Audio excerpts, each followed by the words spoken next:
फिल्मी बीट में आपका स्वागत है और मैं हूं आपके साथ कंचन भारद्वाज। अभिनेत्री सोनी राजदान कहती हैं कि जब से बेटी आलिया स्टार बन गई हैं तब से उन्हें भी खूब फायदा हुआ है। अब तो लोग उन्हें भी स्टार की तरह ट्रीट करते हैं।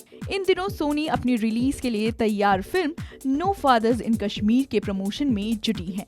इसी दौरान एक इंटरव्यू में सोनी ने कश्मीर के आज के हालात पर बात करते हुए कहा कि कश्मीर में कल्चर बैलेंस खत्म हो गया है। कश्मीर की स्थिति पर बात करते हुए सोनी कहती हैं, मुझे लगता है हम जितना ज्यादा एडवांस और ग्लोबल हो रहे हैं उतना ज्यादा संकोचित भी हो रहे हैं। मेरे हिसाब से जब दुनिया बड़ी होती जाती है तो सुरक्षा की भावना बढ़ जाती है। हम अपनी सभ्यता को बचाने की वजह से नैरो माइंडेड होते जा रहे हैं और धर्म और जाति की बात करते हैं। आजकल यही हो रहा है। सोनी आगे बताती हैं, जब से कश्मीर से वहां के पंडित चले गए हैं तब से कश्मीर भी बहुत संकोचित विचार का हो गया है। कश्मीर में अब वो बैलेंस वाली बात नहीं रही है। जैसे पाकिस्तान में बैलेंस नहीं है, भारत में वो बैलेंस कभी भी नहीं खत्म होना चाहिए। हमें पाकिस्तान जैसा नहीं बनना चाहिए। मैं भारत के पूरी तरह हिंदू देश बनने के बहुत ज्यादा खिलाफ हूँ। मेरे लिए ये बहुत महत्वपूर्ण है।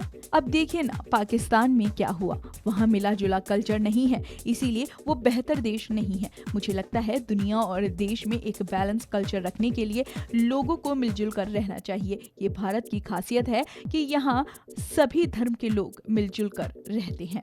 सोनी बताती हैं, अब जब मैं ऐसी बातें करती हूँ तो लोग मुझे देशद्रोही कहकर पाकिस्तान भेजना शुरू कर देते हैं। कभी कभी मैं सोचती हूँ कि हाँ, मुझे पाकिस्तान ही चले जाना चाहिए। मैं बहुत खुश रहूंगी पाकिस्तान जाकर। वहाँ खाना भी बहुत अच्छा है। यहाँ तो भगाते हैं लोग मुझे। बहुत बार मुझे लोगों ने कहा कि तुम पाकिस्तान जाओ, लेकिन मेरी तरह की सोच रखने वाले बहुत ज्यादा लोग हैं, इसीलिए मुझे इससे कोई ज्यादा फर्क नहीं पड़ता है कि कौन क्या कहता है। वो आगे कहती हैं, मैं जानती हूँ जब भी कोई देश की बुराई करता है तो लोग उसे सबसे पहले देशद्रोही कहते हैं। बहुत सारे लोगों को कहा भी गया है, मुझे भी खूब कहा गया है, क्योंकि हमें अपने देश से मोहब्बत है, इसीलिए हम उसकी आलोचना भी करेंगे। किसी भी देश की ग्रोथ के लिए जिस तरह उसकी अच्छाई जानना और बात करना जरूरी है, ठीक उसी तरह उस देश की बुराई जानना और बात करना भी जरूरी है। जब बच्चा बड़ा हो जाता है तो क्या उसकी परवरिश के दौरान हम उसे सिर्फ अच्छा अच्छा कहेंगे?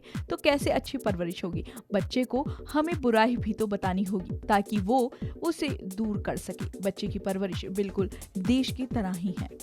फिलहाल इस वीडियो में इतना ही, लेकिन आप हमारे साथ बने रहिए और हमारे चैनल को सब्सक्राइब करना बिल्कुल मत भूलिए।